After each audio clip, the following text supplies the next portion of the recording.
هذا المريد نافى المريد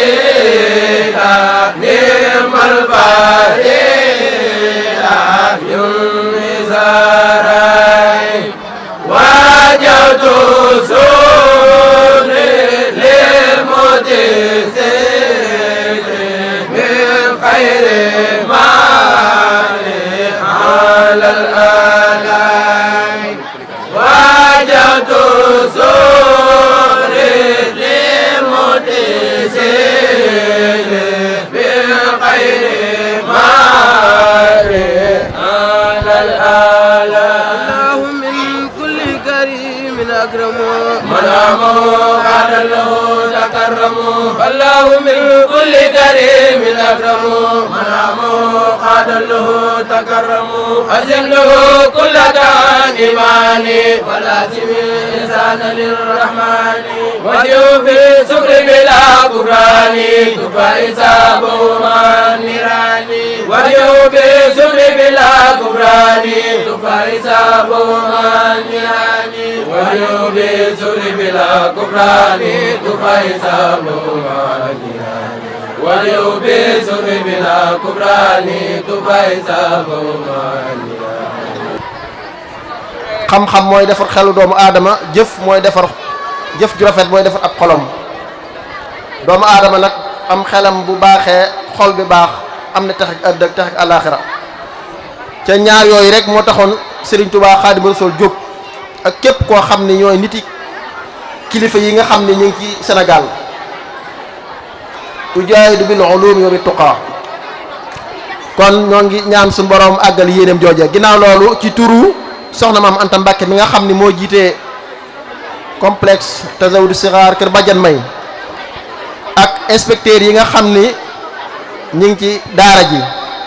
ak encadreurs yi ak responsable pédagogique yi ak équipe pédagogique bi ak ñi fi yëngatu ñëpp ñi tàmbalee ci préscolaire bi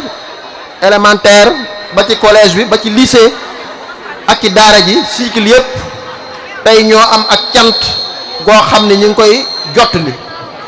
cant goo xam ni am na fu mu tàmbalee waaye amut fu mu yem ñan lañ koy jottali mooy ñi nga xam ne ñoo taxawal lii ñi taxawal ñii mooy ñi parents d'élèves yi ndax xam ngeen ni classe bu nekk dafa am parrain ak marraine classe bu ne dafa am kun ko bàyyale ak kun ko yaayale ñoom ñoo taxawal jëf ju rëy ji muy jëf ju am solo lool di initiative boo xam ni école bu ne bu ko defoon ci Sénégal yaakaar naa ne njàng mi dana gën a baax ndax commencé nañ ay réalisation yu am solo yoo xam ne ñu ngi koy def kon soxna Manta nee na mi ngi leen di sant bu baax a baax a baax cant goo xam ne am na fu mu tàmbalee waaye amut fu mu yem yaakaar naa ñaan yi moom dañuy ubbi rek waaye ñaan yi ca suba lañ ko def ndax Baye Serigne Fall ak daara ji jàng nañ fi ñetti kaamil alquran ak liñ ubbee ci alquran ak i xasida dana sëkk ñaan waaye teewut na ñëpp teewlit ñu jàng ñu ubbi ak ñaan comme ni ñu ko daa defee rek comme dañ ko baaxoo def ñu ñaan suñu boroom sàmmal nu daara ji sàmmal nu xale yi fiy jàng muccal leen ca sàmm leen suñ boroom wattu leen ca sàmm leen sëñ Saliou daana wax ne suñ boroom kum wattu kenn du la ruur kum sàmm doo ruur kenn kon loolu yàlla na ko suñ boroom def ci suñ xale yii ba liñ bëgg ci ñoom ñu am lu kawe lu kawe njort ci loolu kon na ñëpp teewlu ñu jàng fatiha ak ixlaas ak falax ak naasi ñu ñaan après ñu ubbi cérémonie bi bismillahi rahmaani rahim alhamdulillahi rabbil alamin arrahmani rahim maliki yawmi ddin iyyaka na'budu wa iyyaka nasta'in ihdina as-sirata al-mustaqim sirata alladhina an'amta alayhim ghayril maghdubi alayhim walad dallin bismillahi rahmaani rahim qul huwa allahu ahadun allahu samad lam yalid walam yulad walam yakun lahu kufuwan ahad bismillahi rahmaani rahim qul a'udhu bi rabbil falaq min sharri ma qalaq wa min sharri ghasiqin idha waqab wa min sharri nafathati fil 'uqad wa min sharri hasidin idha hasad bismillahi rahmaani rahim qul a'udhu bi rabbin nas malikin nas ilahin nas min sharri al-waswasil khannas alladhi yuwaswisu fi sudurin nas min al-jinnati wan nas wa kun mu'izan lana min sharri si hasid ma'a sharri famin wa sharri al-'ayni allah wa sharri sihrin wa sharri al-qalqi insuhum ma'a jinnihim wa zawati sami allah amin subhana rabbika rabbil izzati amma yasifun wa salamun ala al-mursalin walhamdulillahi rabbil alamin chers collègues, chers élèves, honorables invités. D'abord dama leen di nuyu di leen wax kasumay ci Joola di leen wax jambaldo ci Pël di leen wax naafiyo ci séeréer di leen wax good morning everybody in English. Ginnaaw bi ñu leen sante yéen ñépp, je voudrais d'abord avant tout propos au nom de tout le personnel de Kër Badiane May vous adresser nos plus vifs remerciements et notre profonde gratitude d'avoir bien voulu accepter d'honorer et rehausser de votre présence effective cette cérémonie d'inauguration de l'infirmerie. Donc ñu ngi leen di sant yéen ñëpp di leen gërëm di leen jaajëfal di leen masawu coono ku ne xam na ni temps amul ngeen dagg seen yite yëpp ñëw tey jëmmal bis bi taaral ko rafetal ko ci inauguration bi nga xam ne nii parrains yi ak marraines yi ñoom ñoo ko initié à Kër Badiane May. Il convient donc à ce titre de rendre un vibrant hommage à tous les parents d'élèves, plus particulièrement aux parrains et aux marraines des classes, car ce sont les parrains et marraines d'élèves qui ont initié cette politique de parrainage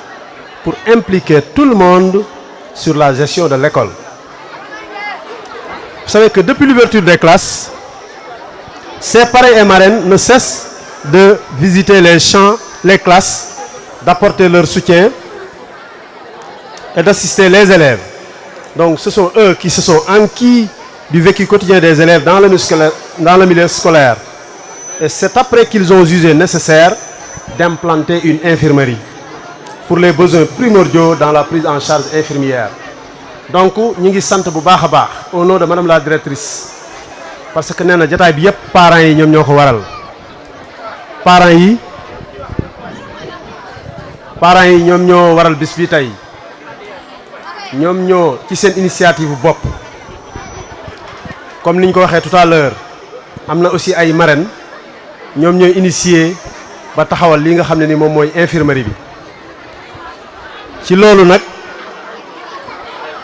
ñu ngi leen ci jaajëfal ñoom ñëpp parce que ku xam ne suñu aada ak suñu diine yàgg nañ ñu xam ci ndeyale ak baayale ci daara yi loolu moo tax pour ñu gën a ancrer ci suñu culture ñu ànd ko ak toutes les commissions muy commission finance ak commission pédagogique ak santé ak environnement en relation avec les relations extérieures ñu jouer vraiment pleinement leur rôle dans la prise en charge des problèmes de l'école. Donc loolu association yu ndeyu daara yi ak baayu daara yi muy loo xam ne nii dañ ko yàgg a fonk ci suñu culture ak suñu dëkk ñoom ñëpp def nañ seen wareef ci daara ji ba seen liggéey bii tey moo jur infirmerie bi nga xam ne nii moom la ñuy taxawal. ma bëggoon rek toute l'assistance ñu applaudir loolu jaajëfal parents d'élèves yi ak parents yi ak marraines yi ci loolu nga xam ne def nañ ko.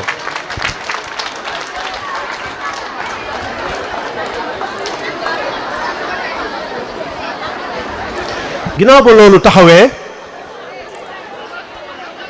mënul ñàkk ci ab école parce que ku ne xam ne ab école ay xale ñoo fa ëpp te ku wax xale rek xam ne des fois seen ak ayib noonu laa ko mën a waxee dina leen induire ci ay jafe-jafe yoo xam ne nii faw ñu wut bërëb wala jëfandikaay yoo xam ne dana leen mën a dimbale ci seen wàllum wér-gi-yaram des fois ab xale feebar wala dara di ko metti ñu jugé que ne infirmerie bu taxawee tey dañ leen ci mën a jàppale baax a baax ci côté santé bi loolu moo waral tey ak association yépp vraiment ñu am xalaat bu rafet ba taxawal lii tey.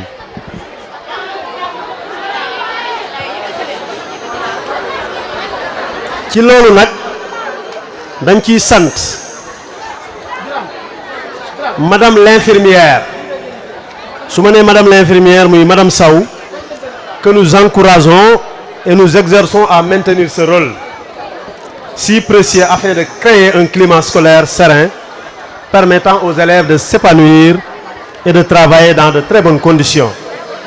Sans plus tarder, dañuy démarrer rek jox la parole. Mais avant de donner la parole à cette personne, nous allons parler d'un outil de participation des enfants à l'organisation de l'école. Une structure dans laquelle les élèves apprennent concrètement le vivre ensemble. Cette structure appelée gouvernement scolaire, où le défi de la démocratie et de la pluralité, de l'ouverture dans le monde,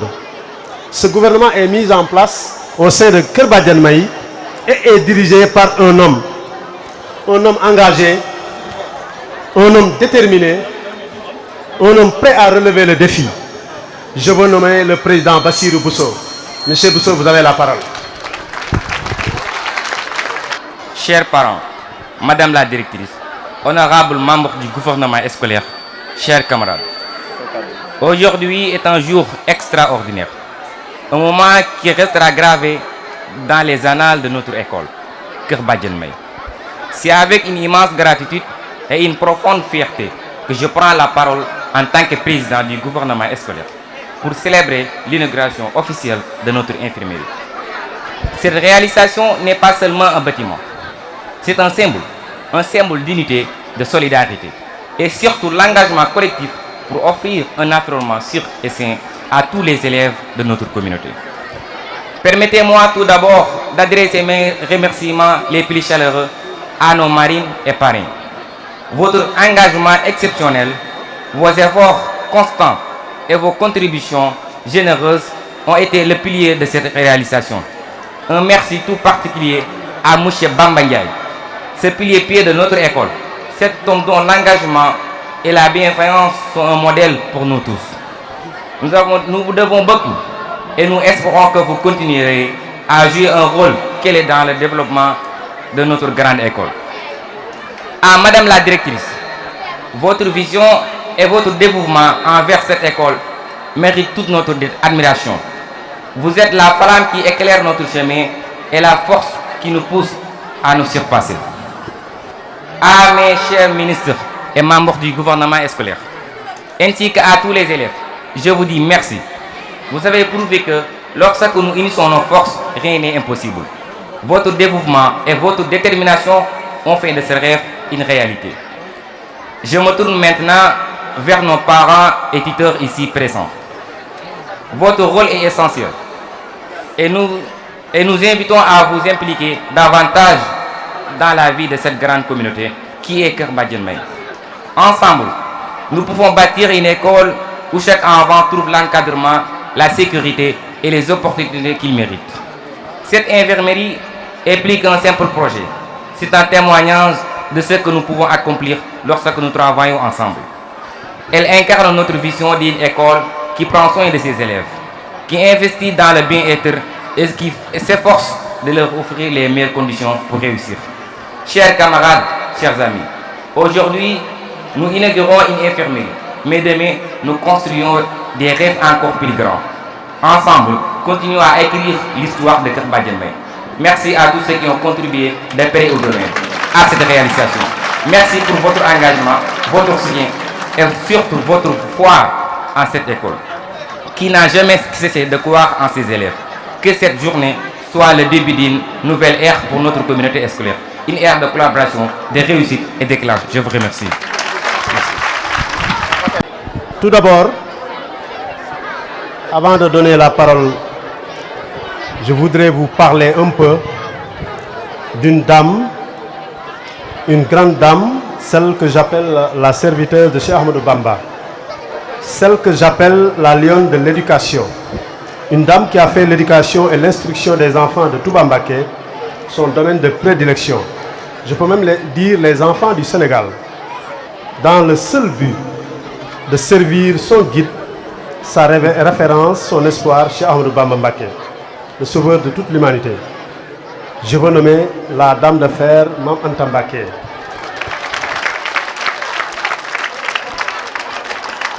ci kaw loolu nag, de par son humilité, mu ne jël na kàddu gi yépp delloo ko jox ko jël cër bi jox ko le doyen Gaston Sankaré monsieur l'inspecteur. ci tuuru soxna si.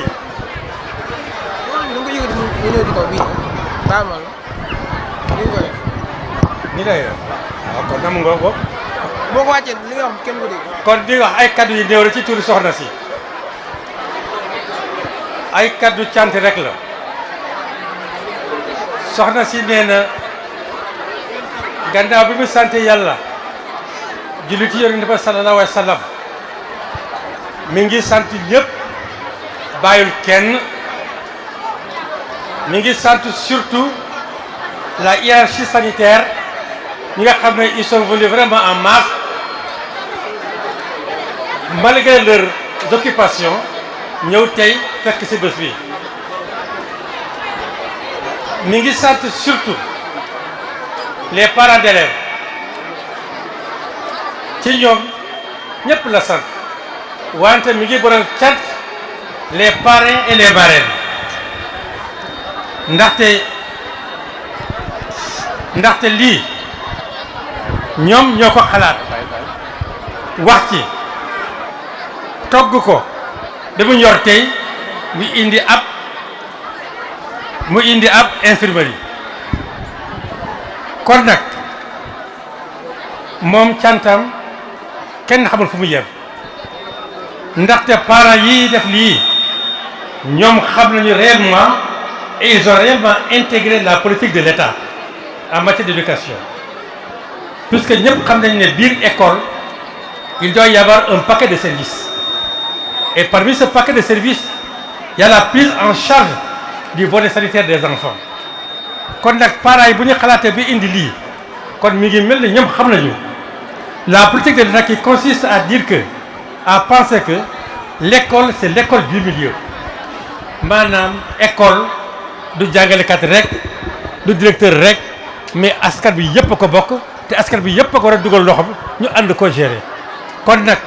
mi ngi sant ñëpp ñi nga xam ne xalaat nañu lii ba indi lii ngeen jéggal mu rek suma wolof dafa leerul lool en tout cas nee na mi ngi sant ñëpp di sant jàngalekat itam ak élèves yi wax dëgg yàlla xam na ne biir école bi ñëpp a ngi soobu ci liggéey bi te moom ci wàllu boppam xam na ne bu doon moom rek duñu egg fii mais jàngalekat yi parents d'élèves yi ñëpp ko jàppale kon nag mi ngi sant ñëpp di gërëm ñëpp di mujj nag di sant fii war na commencer d'ailleurs sëñ Mountakha Mbacké khalife général des mourides nga xam ne moom école bii daf ko def moomeelam